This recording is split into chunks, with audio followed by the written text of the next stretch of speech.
In the shadow, the men in black had long lurked, hiding their time, waiting. Here and there, now and then, some people thought that they had seen them, but they weren't quite certain. Perhaps they more felt them than actually regarded them. 14 years earlier, the shadowy visitors had shown themselves openly. They had descended upon the flying saucer buffs, threatening and terrorizing them. In Canada and even Australia, they showed up. They were deeply tanned, mysterious, and threatening. Some people thought they were government men, although most UFO researchers thought that they were emissaries from outer space or from the inner earth. Their mission appeared to be quite simple. They wished to silence those people who had found out too much about flying saucers. Gray Barker, The Silver Bridge.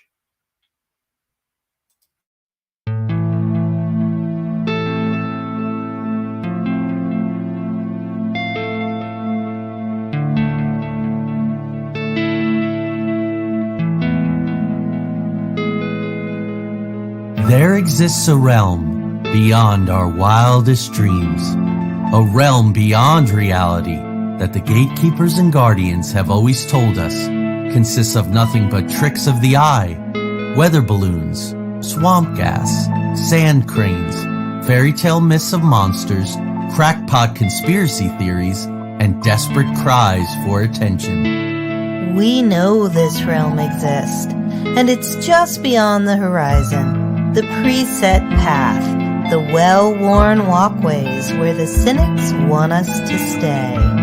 Instead, give this a listen. Put on your headphones, adjust your volume, close your eyes, and fasten your mental seatbelts, because the twilight-tinged turnoff from reality's alluring highway is looming just ahead. We're about to leave the plane of the easily explained, couldn't possibly be's, and the no way I just saw what I saw's, for the spaces and places where everything is possible, and if you stay long enough, even probable.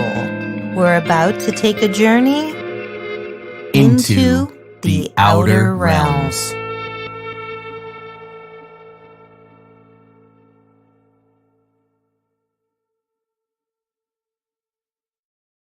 Good evening, everyone, and welcome to episode 161 of Into the Outer Realms.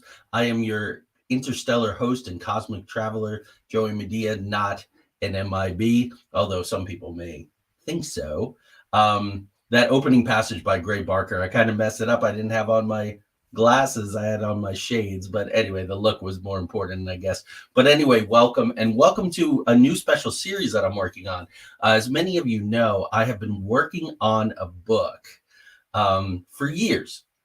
It's going to kind of be a masterwork. As it turns out, probably now it's going to be 3 books called Parallels and Patterns, My Lifelong Quest for Answers.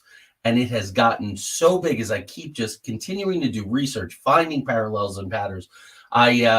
I didn't know what to do. So I said, well, let me pull stuff out of the book and turn it into a show here while I'll break the books up and I'll see how it goes. But at least I'm doing something active with the information. So here we are, and that's what we're doing. Good evening, Tanya. Good evening, CL. Good evening, Lori. So let's dive right in. With these solo shows, I like to try to keep them to just under an hour to an hour. So the Men in Black, very interesting for me, because not only the history and some case histories that I'm going to share with you, and just found out that a colleague, Rachel Galbraith, whose show I was graciously on, she does a show in the UK. Lots of people saw it last week or 2 weeks ago, and she had an uncle who was involved, another witness. So I have another secondhand report, which is great. And Tanya and I and Jolie over the years have witnessed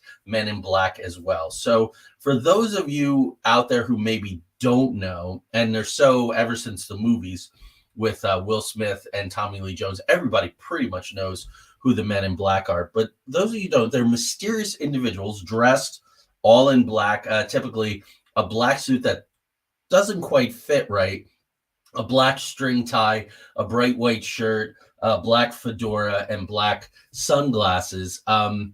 They show up sometimes within an hour, sometimes less, at the homes or businesses, other places of people who have witnessed something strange. Typically, UFOs had an encounter of some kind, and they behave very strangely. They kind of seem out of time. They sometimes show up in cars like this here. This is a pretty good example of a typical MIB car, which is why I bought it. He's typically sits on the set there behind me. And they intimidate people, which gives pretty good credence to maybe they're government guys. But I think what you're going to see in the next hour is yes, and maybe time travelers, maybe 3D psychic projections like John Keel thought, and Tanya and I had an experience of, which I'm going to tell you about. Maybe just not of this world, but from a parallel dimension, and somehow manipulating things. Well, certainly manipulating things.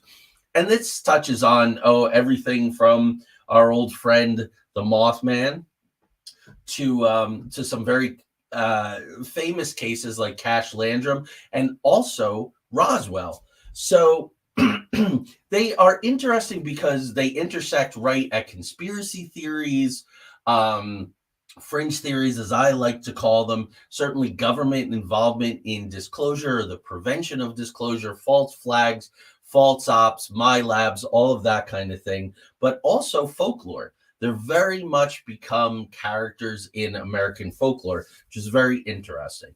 They're very much tricksters, like with their odd behavior and the strange things they say. Sometimes in the case of Mary Hyre during the Mothman flap, having a stutter, things of that nature. And also inhabiting the spaces between truth and lie, manipulating. So it's not surprising at all that that quote that I opened with was from Gray Barker, who is very much a trickster. If you want his take on Mothman, you can read The Silver Bridge. There's also this book, Men in Black, The Secret Terror Amongst Us, which is a reissue from another publishing company. And I have the t-shirt on as well. This is our Tanya and I's good friends and members of the Mothman regulars, John and Tim Frick, who we met in 2009. They were the first investigators to express an interest in what we do. So MIBs have been part of popular culture through novels, graphic novels, stories, folklore, UFO reports since the 1950s, but really starting with Roswell in 1947, I found out while doing my research. And over time, the mythology has really expanded to include the fact that maybe they are, in fact, extraterrestrials, perhaps they're time travelers, and possibly spectral. I would say certainly spectral in certain aspects, because that's what's Tanya and I's experience of it. Oh, there's Rachel. Rachel, I'm going to talk about your uncle, which you mentioned. So, of course, what really broke it open was in the 1990s, I think the late 1990s, with the Men in Black movies. But Men in Black have also been a part of the X-Files, a wonderful episode with Alex Trebek, Jesse Ventura. They have a car very similar to this. Jesse Ventura, of course, the king of the conspiracy theories. Alex Trebek, so understated, so not an MIB, that it becomes very, very interesting. And also Fringe. Fringe had the Watchers, and the take being that these are possibly time travelers. And Charles says, didn't Roswell have red-haired men in military uniforms making threats? Yes, but some of it is also classified as typical MIB. There's a plethora of these strange individuals. Keel talks about guys in lumberjack shirts, and which is a thing that has its own kind of folklore. And this seems to be another aspect, another iteration of the Men in Black. So there you go. Excellent as always. So possibly like with any kind of folklore, with any kind of monsters or beings, be it Mothman or Bigfoot or others such as that, sometimes the mythology, sometimes the legends and the lore feeds these things. If you think of Slender Man, if you think of the Hat Man or Shadow People, also strange aspects of this same phenomena, it's an energy that seems to feed them. And you can talk, I think, the same way about any kind of ghouls, vampires, revenants, zombies, any of those kinds of things. The more they're talked about, the more they're invested in and believed in, the more they begin to manifest. I think probably even the ET interdimensional aspects fall under that as well. Um, so that could very well be. Now, talking about the folklore, talking about the fiction, it's easy to maybe go, well, hey, Gray Barker was the classic trickster. He lied about so many things. What was his relationship with Albert Bender? And I'm going to get into that in a little bit here. But MUFON, the Mutual UFO Network, one of the two or three leading, I would say, Peter Davenport's New Fork. I'm that reporting center, the UFO reporting center, I'm kind of partial to, but Tanya and I have used MUFON for our research for many, many years, and they have over 100 cases detailing witnesses who have seen MIBs, many military and police personnel. I'm going to talk about one police officer tonight. But again, in the Roswell incident, witnesses reported seeing a crash UFO, of course, recovery of alien bodies. You know that lore. We've talked about it plenty here. And some claim to have been visited by classic men in black afterward. It seems that more time goes by, what we find out is how these families were threatened with death, threatened with destruction, loss of jobs, having to leave their homes by these government types, some of which would, Lori says black-eyed children too. They're all part of that thing. I'm going to talk about a Nick Redfern book. Well, we might as well talk about it now and get it off the pile. This is an excellent book, The Black Diary, and he has another one.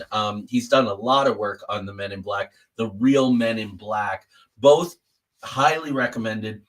But I also have his Slender Man book. He's talked about black-eyed children, all of that kind of things here. MIB, Women in Black, Black-eyed Children, and Dangerous Books. He also wrote the foreword to this edition, the 2011 edition of this Gray Barker book. So there you go. Nick is certainly a luminary in that field. And we were very honored, Tanya and I, that he did a back cover blurb for Watch Out for the Hallway. So it's kind of a small community that's really invested in talking about some of these very, very odd beings.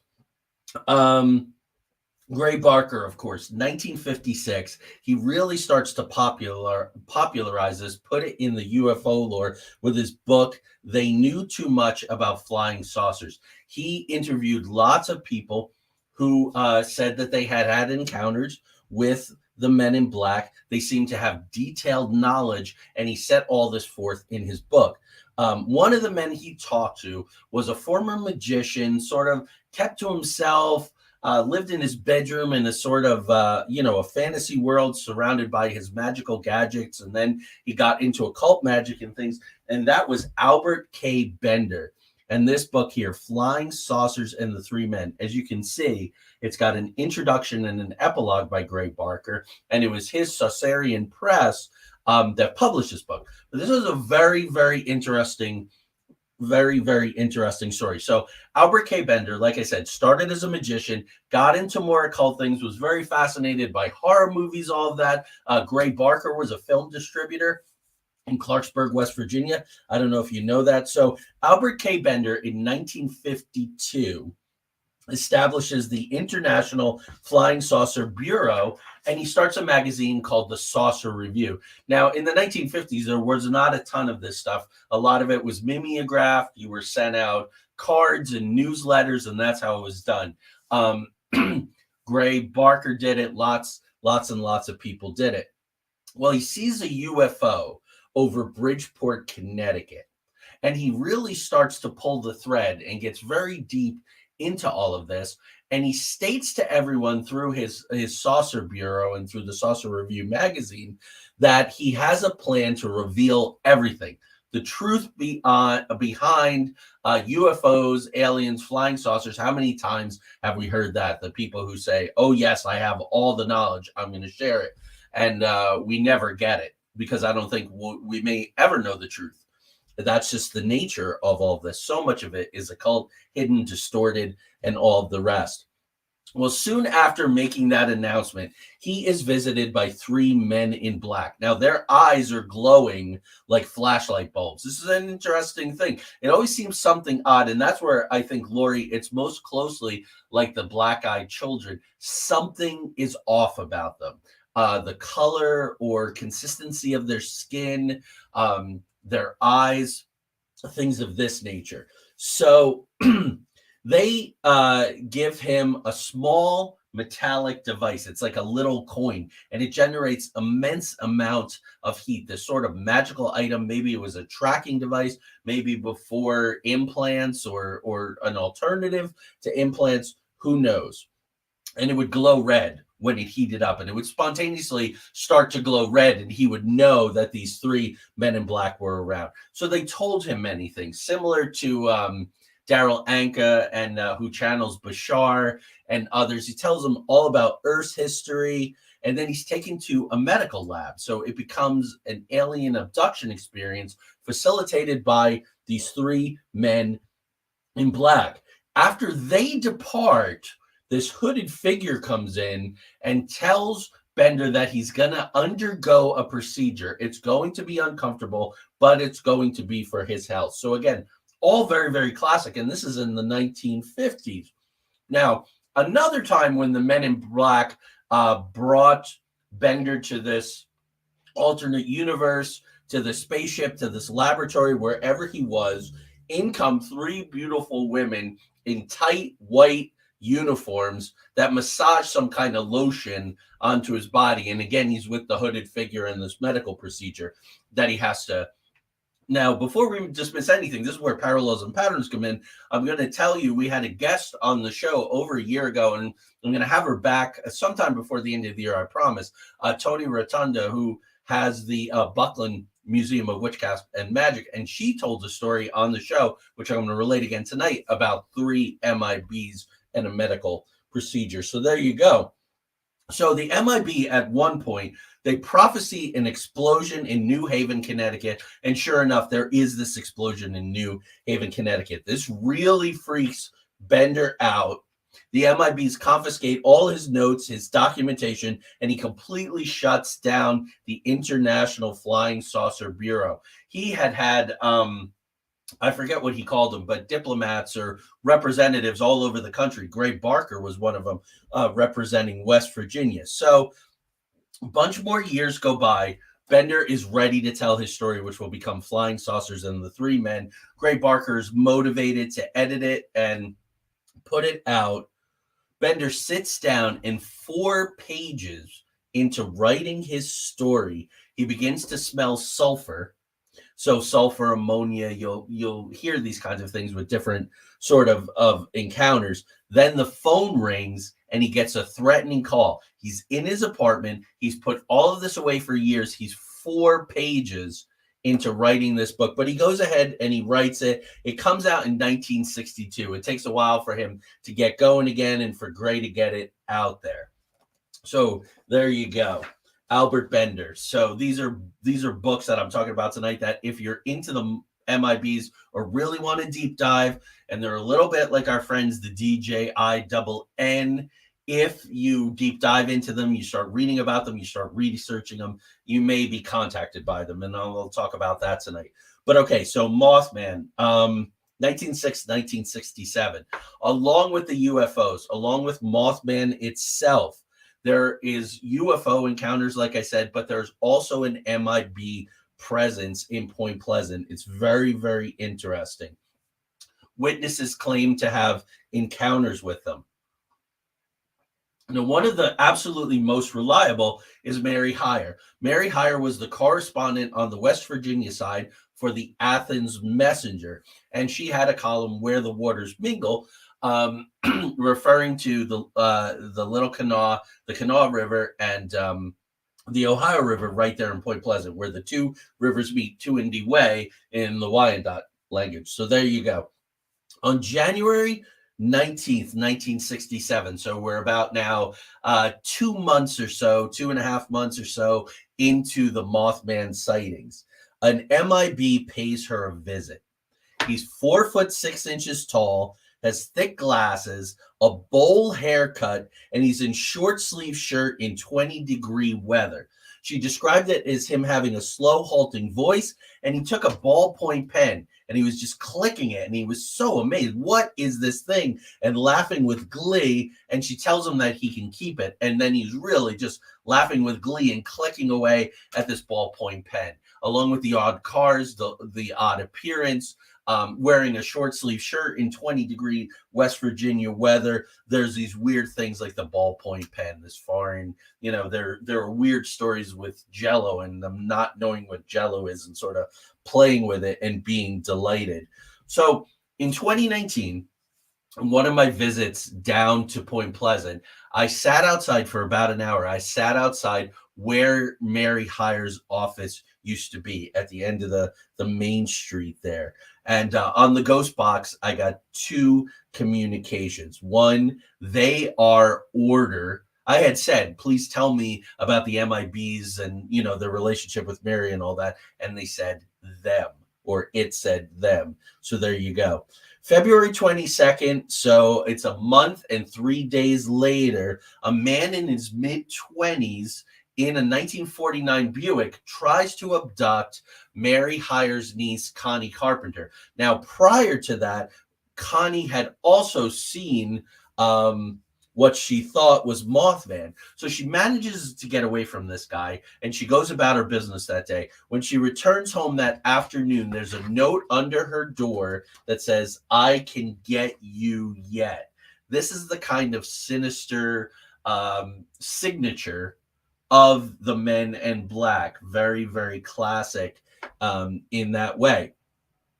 So about a month after the Silver Bridge collapses, taking 46 lives again, correlated with the Mothman. Mothman did not cause the collapse of the Silver Bridge, nor did the Men in Black. I personally do not believe the reports at all that Men in Black were walking on the bridge that morning or that Mothman was seen perched on the bridge. As I've said many times on this show and lots of other shows and in books and in my play and in the escape room until I die, that bridge should have been replaced. It couldn't handle the weight, the volume of traffic, the design, the eye bolt design was not a good design. There were only 4 bridges like that in the entire country.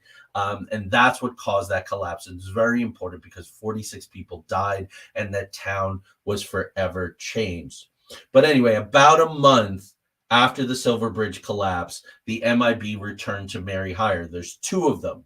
And they come in and they're stuttering and they're more threatening than they were in the previous visit. They ask her what she'd do if someone asked her to stop investigating UFOs. She called Keel a liar.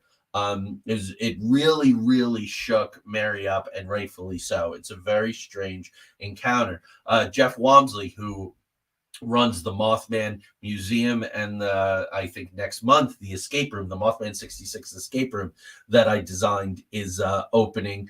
Jeff's mom saw these men in black walking on the street. So there you go. Jeff is a very even-minded, very, very credible and trustworthy guy. So that's the whole Point Pleasant thing. That really went a long way, leading Keel to talk about them quite a bit in the Mothman Prophecies, which was published in 1975, kind of detailing these encounters, the very strange men with the black and red checkered shirts, all part, I think, of the same tree, the same way I think some aspects of Hat Man, some aspects of Shadow People, Black-Eyed Children, so on and so forth, Slender Man, are also part of this phenomena, part of this mythology and folklore.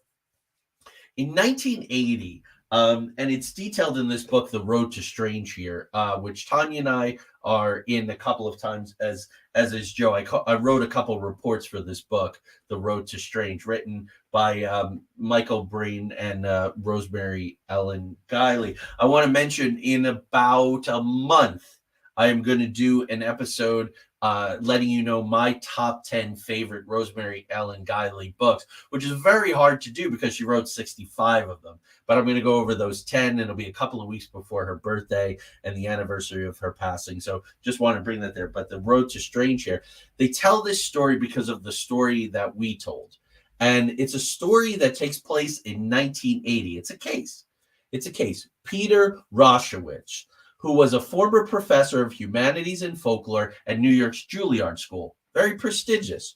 And he became interested in MIBs again because of the folklore aspect. And he was doing research. He was looking at overlaps with the devil and with other dark entities. So again, you would think of shadow people and that kind of thing. Anyway, he's doing research at the University of Pennsylvania Library when suddenly he has an MIB encounter. And this is a quote from him from a lecture that he gave. In the corner of my vision, I noticed a black pants leg and a black shoe scuffed. Now, a corner of my vision, rods and cones work differently, and we can see different light spectrum aspects when we look out of the corner of our eye. Standing in front of me was a very gaunt, very pale man. Tanya has witnessed these things, and she draws them as these pale, gaunt men looking almost like undertakers. He was about 6'1", weighed about 140 pounds, so that's pretty darn light for 6'1", pretty skinny dude. He wore a black suit, black shoes, black string tie, and a bright white shirt. Classic. Like I said, his suit was loose, and it looked like he had slept in it for 3 days. He sat down like he had dropped from the ceiling all in one movement and folded his hands on top of a stack of books in front of him. And he asked me what I was doing. And I replied that I was reading a book about flying saucers. So there you go. Keep this in mind with the library, the UFOs, the research, and all of that.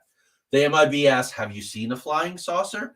Very similar to the approach they took with Mary Hyre in 1967. Do you believe in the reality of flying saucers? Now, Roshowitz says he didn't know much about him and wasn't sure he was very interested in the phenomenon. Now, clearly he was. He was doing a bunch of reading. He had traveled to the University of Pennsylvania. The MIB starts to scream at him. He says, flying saucers are the most important fact of the century, and you're not interested? So kind of a bait and switch there. I'm reading a book about these horrible Hollywood agents and reps and producers, people like Harvey Weinstein. They would do that kind of thing, lure you in with some questions, and if they didn't like the answer, then they would pounce on you. So something dark and off and frankly evil about it. Then the MIB rises up in a single awkward movement. He puts his hands on Rojowitz's shoulder and he says, go well on your purpose. Odd phrase. Go well on your purpose. And he leaves. Now, Roshowitz gets up. He wants to see if there are any witnesses. And strangely, the library is completely empty, which doesn't really make sense. You don't just leave a library open and there's no staff, no patrons, no nothing. So quite possibly he was in an alternate dimension and came back in. Now, he didn't talk about this for years because of fear, ridicule, those old tropes. So Charles says here, strange, but 46 dead at Point Pleasant and 46 chromosomes in humans. Well, there you go. Is correlation causation? Is there a tie? When you think about the fact that the first sightings were seen in November, the ones that really put it on the map were the Mallets and Scarberries, November 15th, 1966, and then December 15th, 1967, exactly 13 months later. For a lot of people, 13 is bad luck. You don't know. We can only gather the data and look at it and see, of course, what we see. Now, I was talking about Roshowitz possibly being in an altered state, and that's why he didn't see anyone there in the library. He felt like he was in an altered state, an alternate dimension, some kind of crack in reality where these guys got through. And that is typically what happens. Had people been around, they had most likely they would not have seen him. He was tied into this. His energy was attuned to it. He was vulnerable, and so he got the visit. Where is my? There it is, right in front of me. Allergies are really getting me. Fresh mint, it helps. Excuse me. So, and now I want to talk about the Cash Landrum incident. This, to me, in general, is one of the most compelling UFO cases that's out there. It happened in December 29th, 1980, near Dayton, Texas. Betty Cash, Vicki Landrum, and Colby Landrum were driving home from a bingo game and witnessed a large diamond-shaped UFO hovering over the road. According to their accounts, the object emitted a bright light, intense heat, causing the car to shake and making them feel as though their skin was burning. They later reported talking to MIBs who told them they were not to talk about this. They did not see what they saw, and it would be best for everyone, especially them, if they just didn't talk about it. What's interesting about this case is Cash and Landrum suffered radiation sickness, and they had abundant other health issues in the weeks, months that followed. Now, possibly what was going on here is they came across some kind of Air Force or other high-tech stealth, military, industrial, and complex experiment with the radiation that would cause the burns. I have talked to other people who have wound up in the hospital with weird ionization in their blood, so on and so forth, after close proximity with UFOs. There's Gary Nolan, too, a very eminent blood doctor, I think from Stanford, and he's been brought in by the CIA to look at these radiation cases. So it's kind of a piece here. And the thought is that sometimes these are the government experiments. They might be the MyLabs. I think the X-Files episode, Jose Chung's from Outer Space, sort of riffs on this Cash Landrum incident. So now I'm going to talk about a police officer who was a witness and had a visit from MIBs that really kind of shook up his life. Mahoning County, Ohio. This was a sighting that occurred at 11 p.m. on December 14th, 1994, where numerous witnesses reported seeing a triangular-shaped object the size of a football field with bright lights hovering in the sky. Now, this is a bit of a trope, these giant rectangles, or rather, these giant triangles. Now, we have stealth, obviously, out of Skunk Works and other places that are triangular shaped, certainly not the size of a football field, certainly not moving so slowly or hovering. The object was completely silent, and it moved at a slow pace before disappearing. There were lots and lots of witnesses. Similar things were seen in other states. It was a very big deal. Now, Wayne Houston is a former police officer, and he was one of the witnesses. Houston reported seeing the large triangular-shaped object with bright lights while he was out on patrol.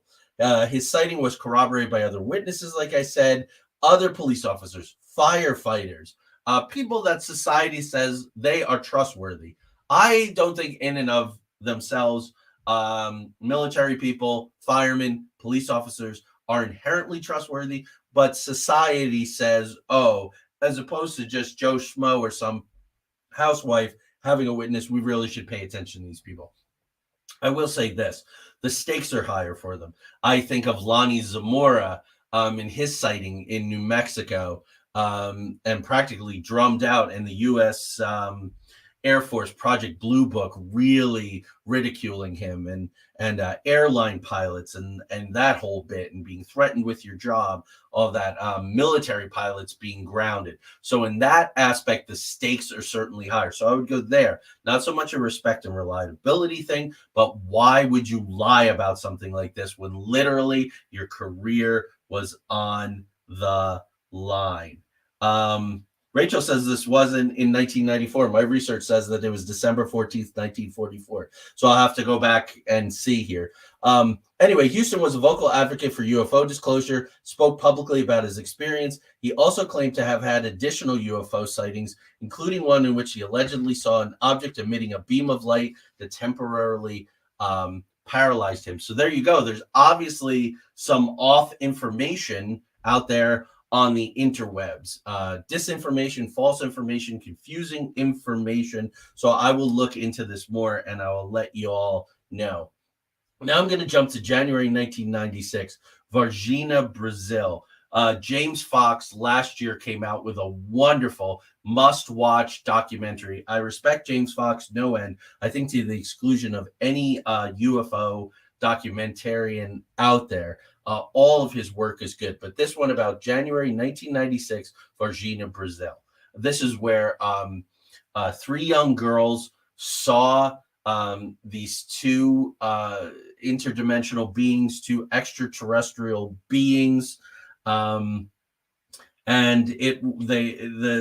what Fox tells us is that they were captured by police officers. One of them got very sick and died because he touched it. So there again, police officers, and that they were captured. They were put on a plane and they were taken to America. So possibly in addition to the Roswell aliens and possibly other aliens that have crashed here, it could be that the Varginha, Brazil aliens, and that the United States would have the power to extradite, if you will, or take or kidnap or forcibly remove or demand delivery of these aliens that crashed in Brazil is a very complicated and thorny subject. But one of the key witnesses, to get back to the MIBs, he saw part of the object's body torn off in the sky. It began, of course, to move erratically, and he saw it crash in a field. He investigated, and he found a large circle of burned grass and a debris field. He smelled ammonia or sulfur. He takes a piece of the material, he crumples it up, and it goes right back into its shape. This is the exact description of what was found on Max Brazel's farm in Roswell, and those people were told, do not talk about this on pain of your life being absolutely destroyed. So in this case, in Varginha, the Brazilian army arrives and orders him away at gunpoint. So the man, perhaps foolishly, but following his heart and his compulsion, he talks to the local news. Shortly thereafter, he disappears for over 20 years after being approached in a parking lot by two tall men in black, in a black car that has no license plate and who know details about his family. So this is like mafia shit here, certainly government kind of stuff with the absolute bully thing, talking about your family and threatening your family. They tell him you saw nothing.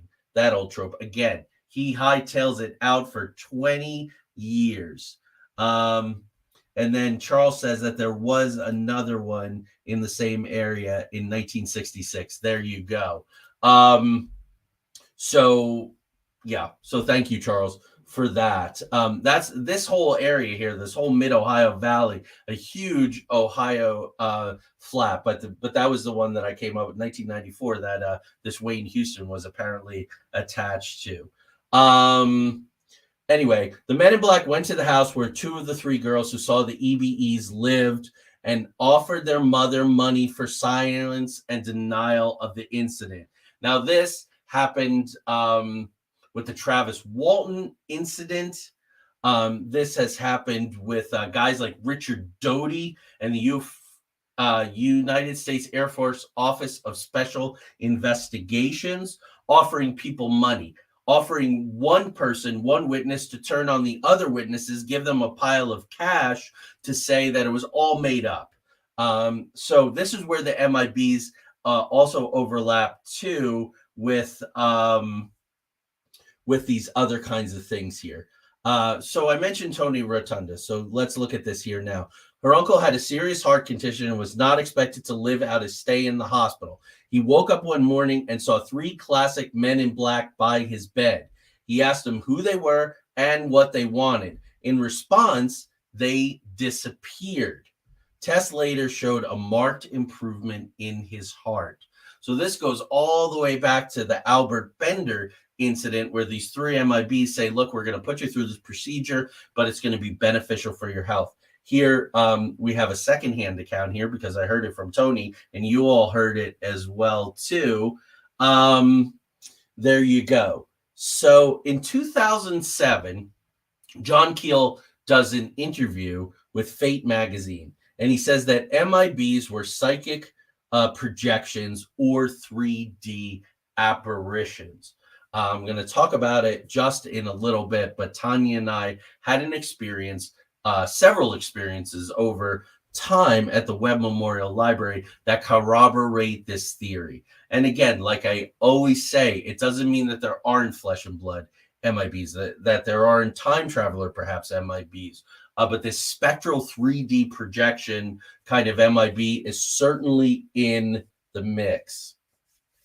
So after our encounter in Point Pleasant and meeting John and Tim Frick and Rosemary and Guiley and so on and so forth, there were about 7 or 8 of us, sort of faithfuls, kind of inner circle for Rosemary. We always met up. We always met up in November at the other anniversaries. Many of us spoke at the Mothman Festival, and she dubbed us the Mothman Irregulars, this group of investigators.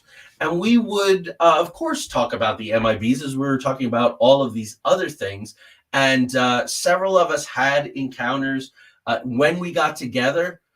When somebody left, inevitably a phone would ring. It would have all zeros or all ones, and there would be nobody on the line. Just this sort of message that we know you were together, we know what you were doing. So there you go, that kind of thing. Now, in July of 2015, we all met up in Point Pleasant and talked about the MIBs, talked about Valiant Thor, talked about MIBs possibly infiltrating or having a presence in the White House. Are there pictures with presidents such as JFK? We talked about all of this stuff quite a lot. So Jolie and I are in a separate car. I think Tanya was probably going to Morgantown, and Jolie and I were going back to where we were living at the time. We had just moved to North Carolina. So we're driving home, and suddenly passing us in the left lane is this Geoprism. Now, I had a Geoprism for many, many years, a serviceable car, by no means a sports car, fancy car, or anything like that. Pretty mundane sedan. And this car has no handles on it. All the trim is removed. Everything is black and smooth, very weird. The wheel wells are all black. It's very bizarre. There's this guy in the car, bald, big sunglasses on, and he's holding a black box to his face. A little smaller than this, but bigger than an electric shaver. I would say, well, maybe, the guy's going down the road. He's got a hot date. He's late for work or whatever, and he's shaving. It wasn't that. It looked like one of these old style freak boxes, which I had to incorporate in the Mothman escape room, not giving a lot away there, because they were so prevalent in Steve Jobs and Jobs and his guy Wozniak. They made these things when they were in college and all this kind of stuff. Anyway, this Geoprism, we pass it, it passes us. All of a sudden, it hits the gas. It is going well over 100 miles an hour. And I want to tell you, I just don't think that these cars are capable of doing this. It was so incredibly bizarre, this encounter. And Rosemary was kind enough, she published it in this book, The Road to Strange. So you can read that there in this book. After that came and went, this all black van comes up next to us. And on the back is this sort of very stylized infinity symbol. Well, several months later, I went where Tanya had her massage practice at the time, and she wasn't quite done. And I was walking around the parking lot, and I found this little plastic tag, and it had that exact, very strange, very stylized infinity symbol on it. So again, just another message. Hey, let you know we're all see here, and there you go. So there you go. So actually, Wayne Houston, and there are some erroneous links out there. I apologize for you. It was an incident actually in 1966. So that right is the time again of the Mothman flap. I'm going to have to adjust that, so I apologize. But there was also one of these flaps in 1994 as well, where people saw this thing and were visited by MIBs. So there you go. I'm just going to make a note on my paperwork here, so after the show tonight, I can get that fixed. I apologize. Okay, so the Webb Memorial Library, which I was talking about, it's all chronicled here in our book, Watch Out for the Hallway. On May 25th, 2017, so we're coming up on the 6th anniversary of this. It was Memorial Day weekend. I'm using the PSB 11. Many of you know, especially when Tanya and I used to do so many of our case file ghost shows several years ago when we were working together to go out and do field investigations and all. The PSB 11 is my ghost box of choice, hands down. Anyway, it's jammed as if the batteries are dead. I change out the battery. Well, it's one 9-volt battery that powers that. I change out the battery. It's just it's being jammed. It won't communicate. It won't cycle through the radio frequencies. And Tanya sees two male figures looking like dark-suited government types sitting in two chairs in what we call the cannon room. There's a room upstairs that had a big fake cannon that would shoot paper out of it, hence the name. And we had lots and lots of encounters in that room, and very friendly encounters. There were also tons of books in there, and we would get messages from ghosts and spirits about the book. So pull this book, go on this page, tell it to this person, it'll make sense to them, that kind of thing. A little bit like a Chinese fortune cookie. You're going to read into it what's in your life. But we had, and we detail in the book, there were a couple that were quite shocking or synchronicitous or some combination of the two. So anyway, they're in black suits. They have this very, very pale skin, and they seem to be robotic. Interesting. Like an aspect of some of the alien grays. Their backs are ramrod straight. They sit motionless with their hands on their knees. And to Tanya, they seem more like projections than spirits. I believe it was sometime after this that we came across the John Keel interview in Fate magazine, where he said the 3D projections. I kind of prefer that in a way, because if we knew it ahead of time, then you go, oh, well, maybe you're making it up to fit, Keel's theory. They emitted weird energy. She described it as they telepathically jammed the equipment again to prevent us from communicating with spirits. Ghosts and spirits could sometimes do that. There was a guy that we discovered by accident in the men's bathroom on the first floor of the Webb Memorial Library. We had never gone in there before. And just to change it up one night on a whim, probably 6-8 months into the 2-year investigation, I said, let's go in the men's bathroom, see if there's anything in there. And there was a guy who hid out there, did not want to be bothered. And when he was around, or we were around him, he would jam the box. It was that kind of thing. Then the PSB 11 just stopped working. It completely died, stopped working, even though it had a brand new battery. After we got out of the Webb, I opened up the bag, I fired it up, and there were no problems at all. That would happen. Energy, of course, acting upon energy. Tanya tried communicating with the MIB telepathically, which I give her a hell of a lot of credit for, and they were completely unresponsive. Yeah, Rachel says the Project Blue Book director came to Ohio to explain. It was the same thing what happened with Lonnie Zamora. These guys, these majors and colonels high up would come to manipulate things and let everybody know, there's nothing to see here and all of that kind of stuff. We took an EMF meter, a K2 meter. We laid it on the chair. The chairs were in the middle of the room, so there certainly weren't any electrical outlets, any kind of ducts, anything, no cell phones around, anything like that. We laid it, it spiked up all the way to the red in the center of this chair, which is a pretty good corroboration for me. Excuse me.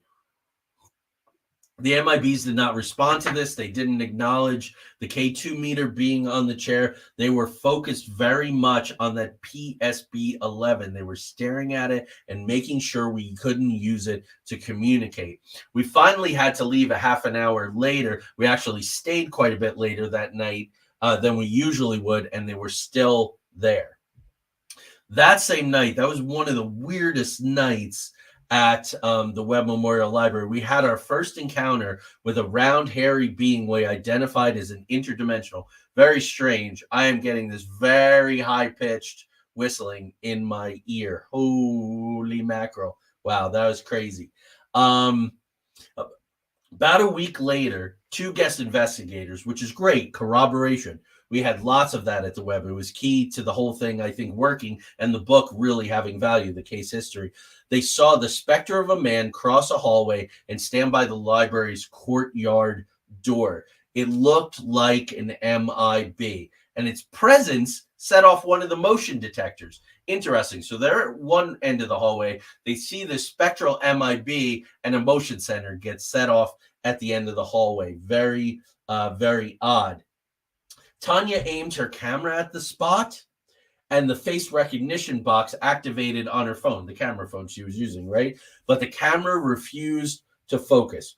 One of the investigators then stood where he had seen the MIB so that Tanya could take a picture. Her cell phone camera worked, but in 3 consecutive photos, only 2 streaks of light were shown instead of the investigator who was standing there. Very, very interesting piece of evidence. Very, very interesting. The MIB remained at the courtyard entrance all night as though it were standing guard. They seem to be these spectral, and I had a very weird experience with one when Tanya was doing a Reiki session on me once. It looked more like the Cylons from Battlestar Galactica, but these sentries, these gatekeepers that are not going to let you access something, that are going to block the way. July 5th, so about a month and a half later, we go upstairs to the canyon room again. The 2 MIBs are sitting there, but they're standing instead of sitting and only visible clairvoyantly to Tanya. We captured some EVPs prior to that, which sounded like a deep male voice uttering random phrases and sounds that were possible to interpret. A little bit of a stretch, perhaps, but it does make me think of Mary Hyre with the stuttering MIBs that visited her in January of 1967. So here are these 2 MIBs again back in the chairs. Now, for several weeks as we were working, we encountered a very friendly African-American gambler named Jerry. And Jerry would have conversations with us. He would tell us how his gambling was going, if he was winning hands, if he was losing hands, if he was up, if he was down, what was going on. For some reason, these MIBs targeted Jerry. They did not want him communicating with us. So the first thing they do is, again, they jam the PSB-11, but then they go further to keep Jerry from communicating. They grab him and are choking him and are closing his throat. Tanya called upon angel energy. She called upon Michael to have these MIBs release Jerry. And then for the rest of the night, they just weren't having it. They didn't allow us to use that PSB-11 at all. Tanya's sending me a message here. You're stirring up the activity in the house, Joey. Noise is coming out of the kitchen. So there you go. When you talk to these guys, something happens. Well, I'm going to wrap up here in the next 10 minutes or so. So hang in there, Tanya. I'll be down. So anyway, one of these MIBs, again, like a sentry, like a guard, he's standing with his hands in a blocking motion in front of the door across the hallway, and the other is manifesting at the courtyard door. They give us the impression that they are in control of the library, and they did not like us doing investigations. This is classic MIB stuff. Whatever you're up to, knock it off, is what they're saying. Maybe that's what they're saying tonight. I don't know, but they don't seem to be, other than that crazy high-pitched whistle in my ear a couple of minutes ago, they don't seem to be messing with the equipment or anything like that. So again, we see this hairy interdimensional being. There's a picture of it here in the book. Now, Tanya says it was much more frightening looking like this, and this is more a testament to her lack of artistic skills in the case of not making it look more vicious. But there you go. There it was. Now, here's the weird thing. I went into the room where it was one night. I was standing there in the dark, and I hear this thing in my ear. Woof, like that, right there in my ear. Clairaudience. It was pretty crazy. So you could dismiss this as, what is it? Is it a trickster? What's going on? I will tell you two things. According to MUFON, that weekend there was a UFO sighting just a couple of blocks away. Again, it's all cataloged in the book, the case, the date, all the information, and copied from the MUFON website. That case report, in case you're interested, you could go right to the book for that. And the weird thing is, a couple of days later, after seeing this hairy interdimensional being, the library was bombed for fleas, and no one could figure out why. So there you go.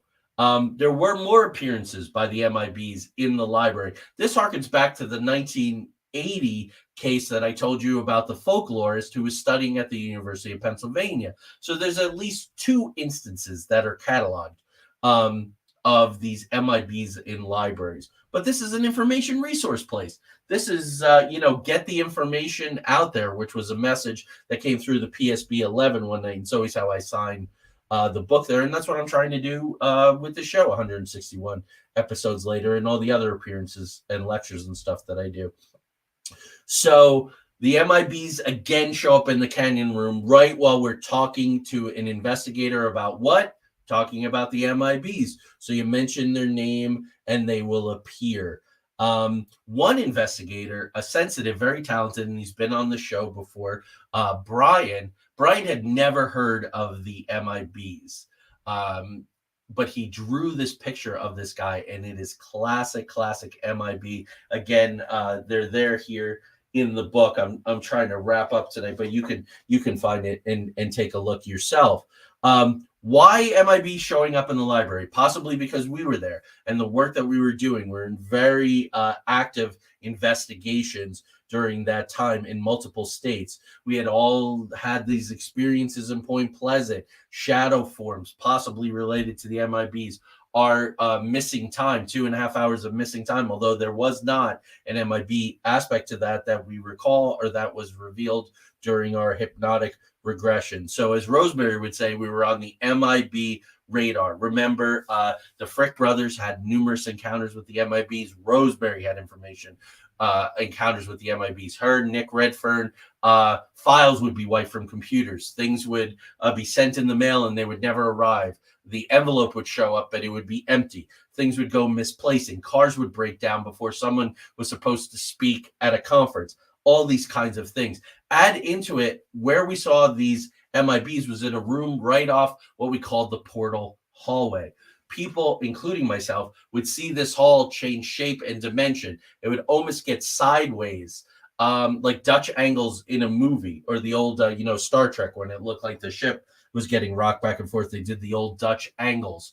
Or in Scrooge, where Bill Murray thinks he's going to die and he's walking down the hallway and trying to hold on to the wall and he's slipping down. It was that kind of thing. Plus, we got a very clear message one night through the PSB 11 that said it's a portal. So there you go. So many clues. It would also produce nausea. We also one night, and I don't want to get too far away from the MIBs. I do want to wrap this up, but I do have a few minutes. We encountered 3 different dimensions. Our dimension and 2 other dimensions that were not aware that the other one existed. And that was all in that portal hallway. I'm going to close pretty much with this. Tanya and I had a very odd synchronicity. It was April 12th, 2019. And we were driving to Point Pleasant. We were listening to Coast AM. We were going to be on, I guess, we didn't know it at the time, but probably about a year later, we were actually on Coast AM. But anyway, excuse me, we're listening to episodes. I'm taking notes. And I say to Tanya, kind of matter of factly, I wonder if anything interesting is going to happen while we're in Point Pleasant this weekend. Well, at that very moment, her phone rings and the caller ID comes up on the Bluetooth on the car, and it says, caller ID, Roswell, New Mexico. So we look at each other. Are you going to answer it? Of course, I'm going to answer it. She answers it, and the line is dead. So could have maybe just been a coincidence. Ronald, you're welcome. Ronald says, great show. I was a little tongue-tied tonight. Hello there, Lala. So yeah, so that's the story. Again, I apologize. I do not like to get things wrong. Somehow, in the research that I was doing, and guys, be careful about these newfangled things, these chat GPTs and all, which I'm trying to use as an alternative to Google. But I'll tell you, they only know what's out there and what they are interpreting. I've caught lots of stuff that's wrong, and that's one that slipped through. So I conflated. Wayne Houston was the Mahoning County 1966 sighting and not the 1994 sighting. Similar sightings. So there you go. Rachel did put a link in there. Craig, hey there. Peace, brother. Craig and I, perfect timing, actually. We are going to do a show next week on the Secret Space Force. So 30 and Back, Solar Warden, all of that kind of thing. So please tune in for that. I went over all the books. There's some pretty great books. There's a book, if you're really, really interested, it comes highly recommended, and I have not read it yet. But it's called The Men in Black, Evidence and True Stories About Earth's Most Mysterious Visitors. And that's by Jenny Randles. I'm sorry, I'm fighting allergies tonight and becoming a little tongue-tied. So I apologize for that. So we just did an hour. I'm going to let you all go. Beware those men in black. I'm going to go see what's happening down in the kitchen. It could be a lively night here at the Creative Cottage. Let's see. Have you seen? I did see AI that claimed it was a fallen angel. Yeah, I don't know. There was the Dan Wright Do Anything Now. I think that it was. We are in for a long road, folks. Are they pulling things? They're databases. At this point, I haven't seen too much that says to me artificial intelligence, and certainly nothing close to the Turing test. These are databases. So ChatGPT is pulling from massive databases. And the problem with ChatGPT is when people are using it to create novels and works and scripts, that thing is pulling bits and pieces of whatever is out there. And obviously, it got confused. And since there were multiple Mahoning County, Ohio UFO sites, it pulled a bunch of stuff together, aggregated it. I dropped the ball and didn't look at another source because it all seemed to make sense to me, that little paragraph, when I pulled it out there. So do you go back to Google? I'm on the waiting list for their search lab. I'm going to try to use that. Again, I'm using this stuff for research. And not to write anything or anything like that. So there you go. Yes, and Rachel's also saying, right, Google AI director left because he claimed it became sentient. Yeah, I don't know. I talked to someone the other day who said we're 100 years away from sentience. So we're just going to have to follow this. Think about all these people from Facebook and Instagram and Twitter who made tons and tons of money and then left those companies and came out and said, oh, we've constructed these profiles and we do things to test your emotions and to play with them. And yeah, the like button, that was a bad idea, but it was good for business. So we did it anyway, even though teenagers were committing suicide. So I'm skeptical of these people. Why now? Why the guys who headed up the jab companies, who made their money and got their golden parachutes and made out like bandits with their incentives during the pandemic, they come out and then go, oh no, this stuff is really bad.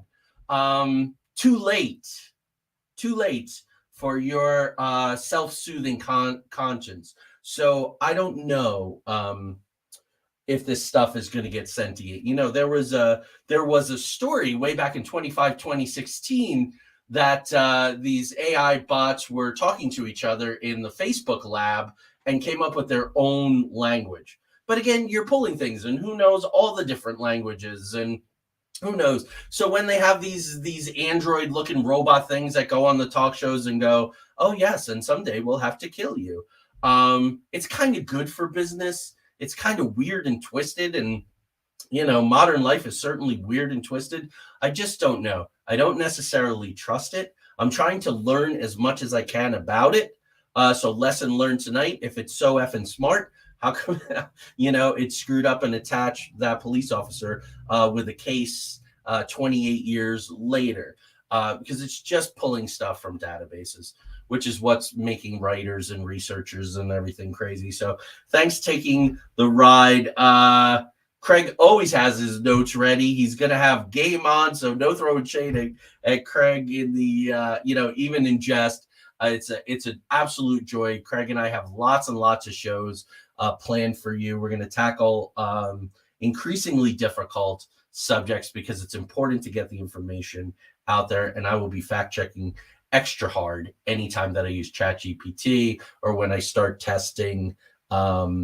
But lesson learned, and I'm passing that on to you. So thanks all of you guys. Linda Moulton Howe has opinions on everything. I mean, everybody really does right now. And she got taken in and really kind of made a fool of by Richard Doty. So round and round the carousel wheel goes, folks. So I will see you next week. Craig will be in the co-pilot seat with me. We will be talking about the secret Space Force and how it blends into now the official Space Force, how it ties in. Of course, it's a false disclosure. Another thing with makes my nose get all red. And thank you all for joining. A few of you, I think, were first timers. I hope you come back again. Peace, everyone. We'll see you next time on Into the Outer Realms, where the paranormal and the supernatural just become the normal and the natural. Peace.